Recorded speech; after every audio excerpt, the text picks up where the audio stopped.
It's Saturday and I need to water, but I thought I would do an update of my grow space since I finally got everything inside.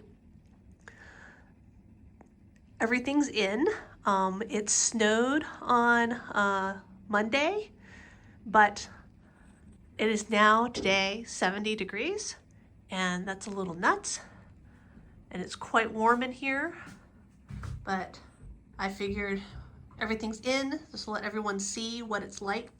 All my stuff that's inside.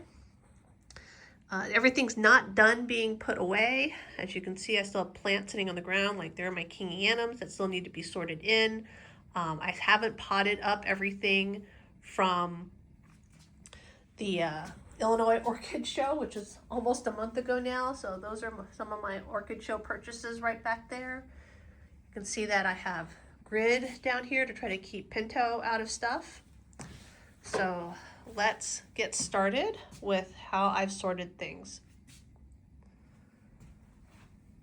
Starting here at the north side of my room on the ground, these are all orchids here on the ground that I found either scale or mealybugs when I brought them in. And so this is about as good as my isolation ward gets in my grow space. Some of the stuff is blooming. That's my little Marmaid Janet. This Lois McNeil Ace was back in there, but it was blooming and I brought it out thinking I'd like to see the flowers, get a nice photo of them. But yes, I did find some scale on it. This is Kuza Kara Marissa something. This actually I took to the Eastern Iowa show, and I just haven't been able to shove it back on the shelf yet. The low shelves here, you can see I've got the grid to keep Pinto out. I've also basically been taping the door shut to keep him out because I have the plants on the ground, but I went ahead and put the grid up so I would know how much like front space that I would have. But like I said, I'm not done. And everything is a little dry. I haven't really watered in like 3 to 4 weeks. I have some space left, but you know, a lot of stuff which I really probably need to cull. Let's see, I have this back here. I think this is the Maui Dots right here. My mounts are just kind of hanging everywhere. I have most of them sorted onto my IKEA shelves, which I did want shelves, racks, like they're the room dividers that this year I'm trying down on the southern end of my room so that they'll get the most sun. I have a bunch of stuff blooming on them now, like this is little stars opening up right here. I know you can see, I mean, definitely either older flowers or some damage going on. You can see there's the browning going on, but I got lots of spikes on this coming in. Let's see, you can, I have more dendrobiums here. That's a nosmum. This is the hibiki with just a few almost spent flowers on it. Let's see, the Parkinsonianum, Epidendrum Parkinsonianum's here. Hopefully it's not getting too dry. And then I have tried, so this space hopefully will be more open and I'll be able to turn the shelves sideways, like they'll be able to come out, like I'll be able to pull them out. I can't do it right now because I have my catasetum sitting here on the floor. Let's see. This is, oh, my Sobrali decor. You can see there's a spent flower on it. All right, but see more mounts just sort of hanging here. I gotta sort of sort and get that all cleaned up. And then I have, so this is the southern end. You can see the sun's there. There's my aggregatum. And then on this side, the inner shelf. I do supplemental lighting on the shelf back here. So that's chocolate drop, which if you look at it, you can really see that despite putting copper tape on all my stuff out there, slugs definitely are still in my thing, in my pots, in my plants, crawling up. Did not get rid of all the slugs. This is, I think, Bob Betts right here. It's kind of stuck in there. I got some epiphyllums blooming right here. Look at this. One that's done. The last of this Shari baby. It's going. Okay, this, whoops, there. Encyclia cucullata, still going, bloomed all summer. Oh, here's my, what was it? I call it Terrarium, but now it's Sotoanum. You can see, let's see, can we zoom in on those flowers? This is also my first video with my new phone. So I think the zoom is much better. All right, just blooming stuff. Fred Clark Carr, After Dark Sunset Valley Orchids coming into bloom. The seedling that I got from him blasted its spike again. So that would be like second, third year in a row it's done that. And then the After Dark that's actually black is, I don't think anything's opened on it yet, but it's got like 8 spikes. Fingers crossed they all open. And it's actually sitting on the ground.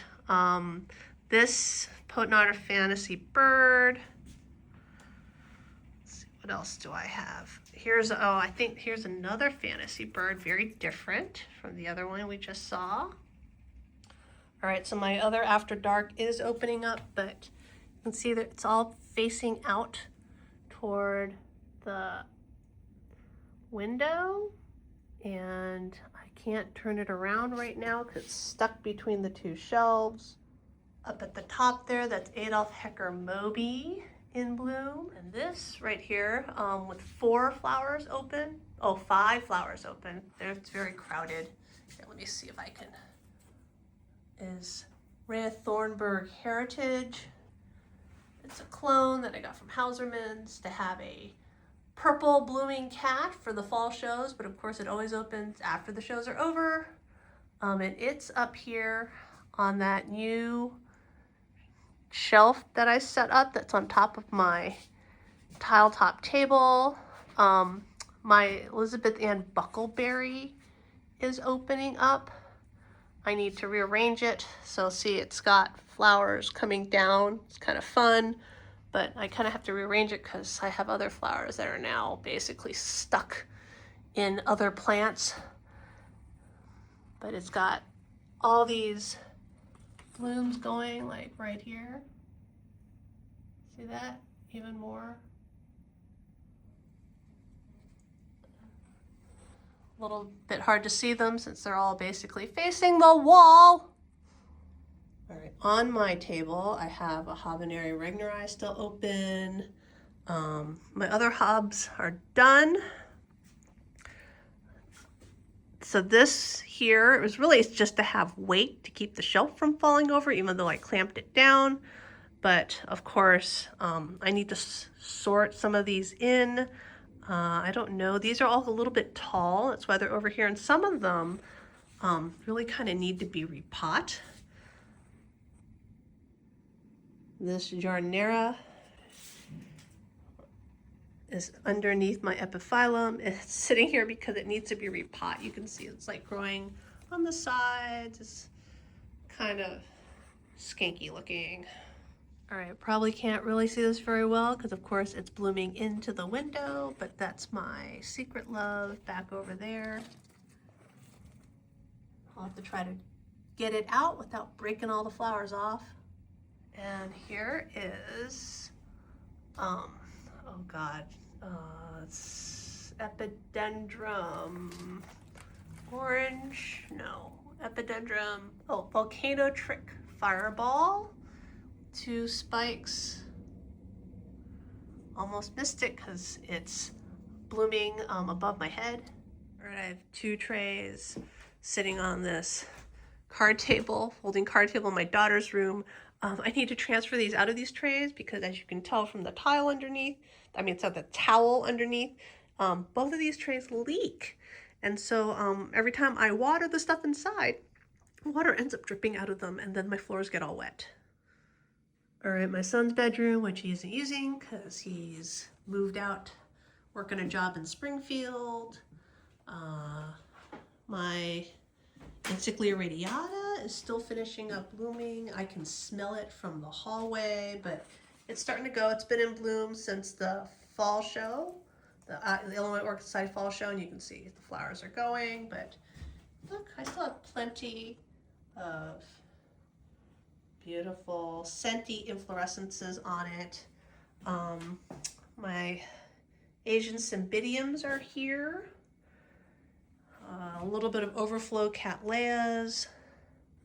And of course, here are the jewel orchids that I'm trying to make sure don't have slugs in them because I'm trying to have a slug-free zone downstairs. And then the spider farmer tent.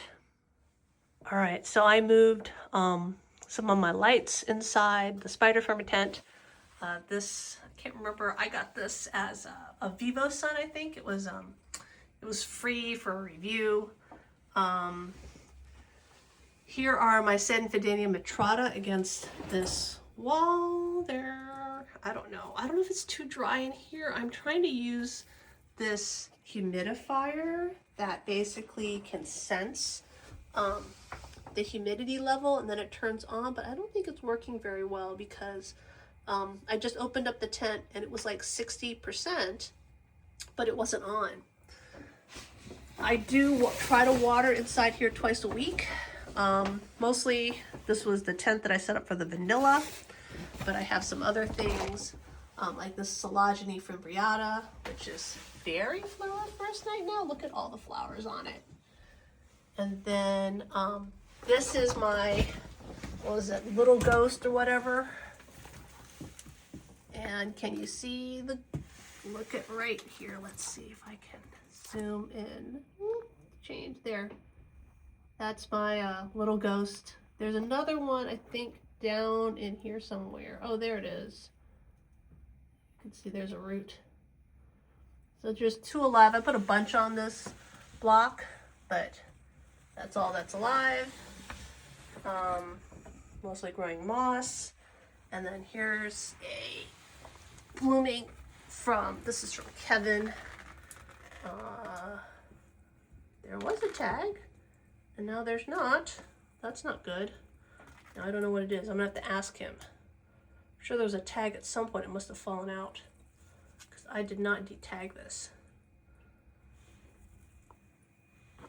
But I've got some chlorophyllids from him.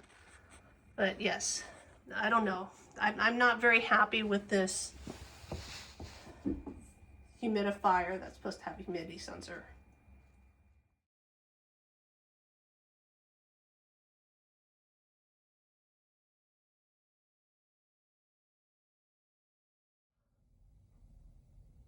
I still have Phalaenopsis on my kitchen windowsills. And then I have terrariums in my family room. So here's a slug-free jewel orchid zone right here. And here's another slug-free jewel orchid zone. It's pretty warm in here, so it's kind of foggy when you look at it through the glass. And then in my cold 3-season sunroom, I have my last 2 standard cymbidiums. That's Terrarium, which hasn't bloomed since I repotted, and then that Sunshine Falls that I got this spring.